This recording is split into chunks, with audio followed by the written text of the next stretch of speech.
Salut les gars, on se retrouve aujourd'hui pour une nouvelle vidéo et je vous promets, ça sera la seule vidéo que vous aurez besoin pour bien comprendre ce que c'est un fair value gap, un FVG ou un imbalance. Ça dépend comment les gens l'appellent, comment l'utiliser, à quoi ça sert, etc. Donc qu'est-ce qu'un imbalance les gars? C'est ici, là, il y a 40 000 imbalances dans ce retracement.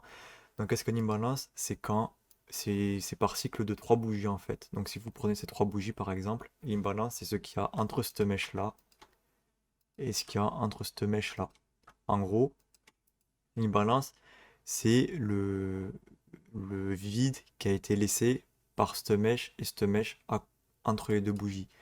Donc c'est un truc qui est souvent quand il y a des fortes extensions, quand il y a des trucs comme ça, bon, on en voit un peu moins, mais on en voit quand même, comme ici. C'est le vide du coup qui a été laissé ici. Et à quoi sert un imbalance et comment le trader du coup? Comment trader un imbalance? Donc le marché de base n'aime pas vraiment les déséquilibres. Mais le marché, c'est quelque chose qui reste équilibré. Ça fait que la plupart des fair value gap doivent être comblés. Donc là, c'est pas arrivé, c'était une impulsion assez forte, etc. Mais la plupart des imbalances comme celle-ci doivent être comblées. Donc si on se rapproche un peu plus dans le futur, comme voilà, comme il y a ici, par exemple, cette imbalance-là a été comblée ici. Genre un peu plus loin, mais une imbalance, c'est fait pour être comblée. Et comment je trade personnellement, comment j'utilise l'imbalance comme niveau de support, moi, je trade uniquement le comblement intégral de l'imbalance. Donc là, par exemple, ici, par exemple, on va avoir, enfin, c'est pas vraiment des bons exemples parce que c'est des imbalances partout, mais ici, ils sont pas vraiment respectés là dans ces graphiques, je sais pas pourquoi. Mais du coup, par exemple, moi, je trade uniquement les imbalances dans le comblement intégral de l'imbalance. Par exemple, j'ai pas essayé de prendre position ici, ici, ici, alors qu'il reste ça à combler, par exemple. Je prends tout le temps position à la fin de l'imbalance pour maximiser mes chances de réussite de mon trade. Donc, si là, on peut en trouver plusieurs, genre ici, par exemple, non, ça n'a pas forcément marché au pips près. Mais si je me casse un peu la tête, je vais pouvoir trouver des bons exemples. Donc par exemple, ouais, ici, non, pas forcément. Il y en a ici, non, pas forcément, au pips près. Bah, après, tiens, il est bizarre ce graphique. Bon, attendez les gars, il y a peut-être GBP un peu meilleur.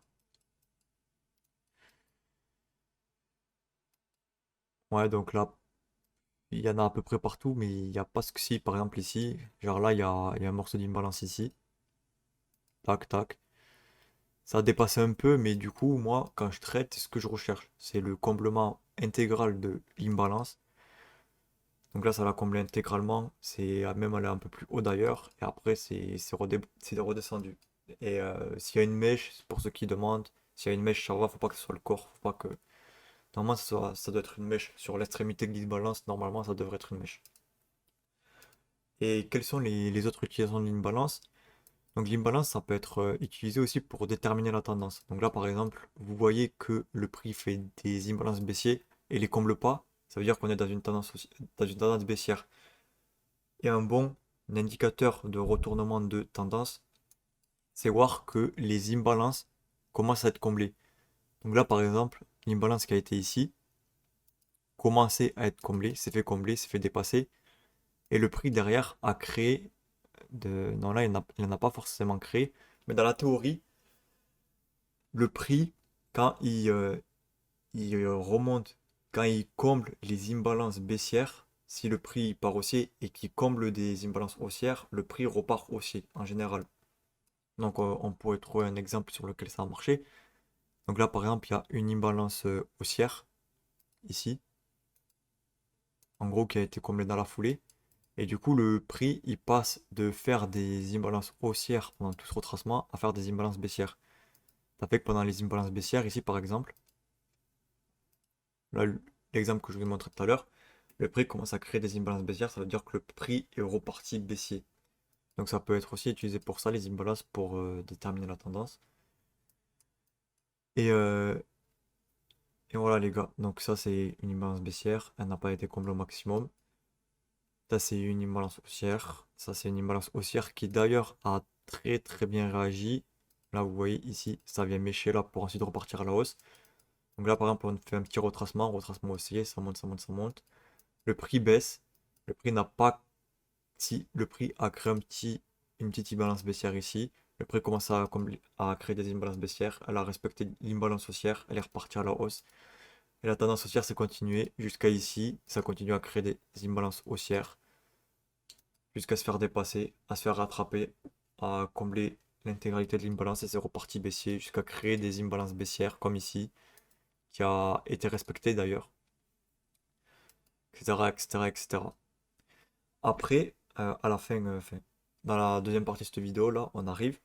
Je voulais vous montrer un concept qui n'est pas beaucoup montré sur YouTube, que les gens zappent un peu, mais je trouve qu'il est tout aussi intéressant.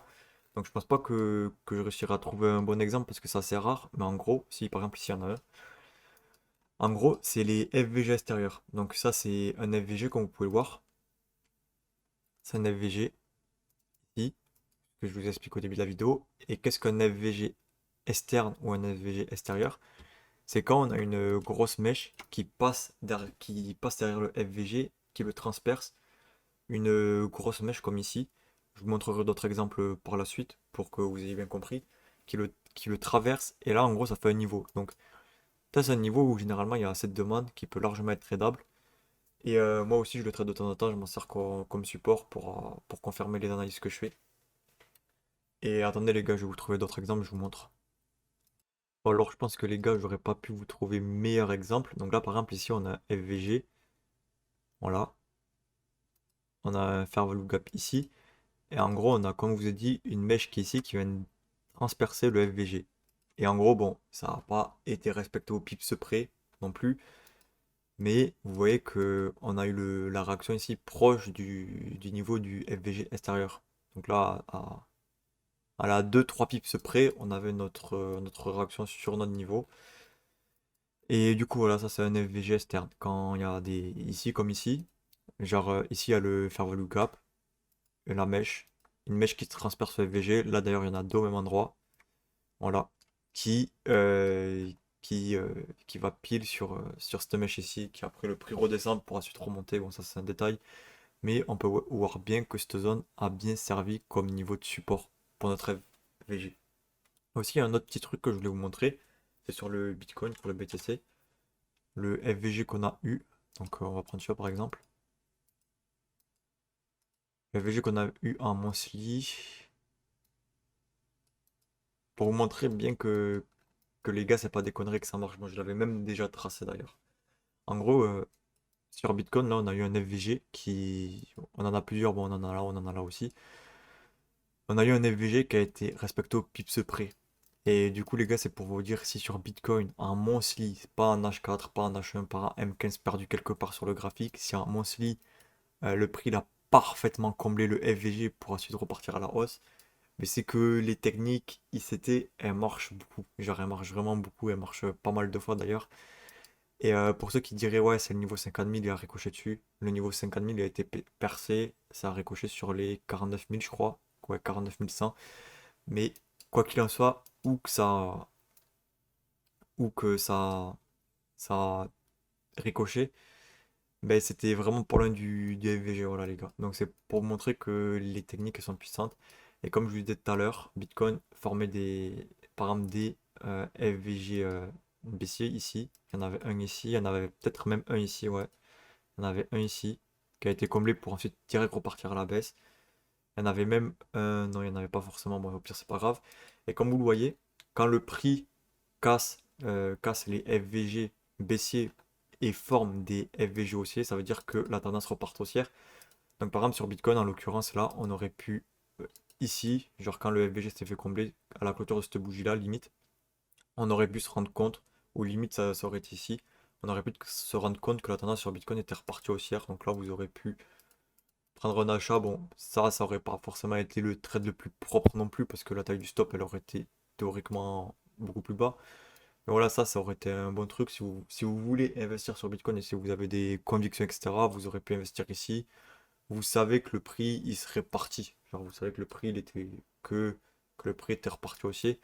On peut faire ça aussi dans l'autre sens. Donc là, par exemple, le prix crée des imbalances haussières, qui a comblé d'ailleurs, qui en avait toujours quelques-unes, qui a comblé d'ailleurs.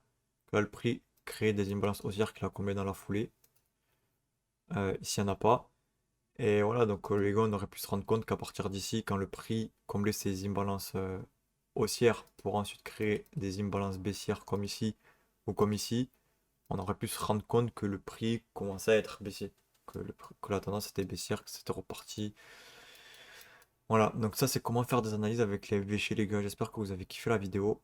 Et bon, on se retrouvera plus tard pour une prochaine vidéo. Voilà les gars.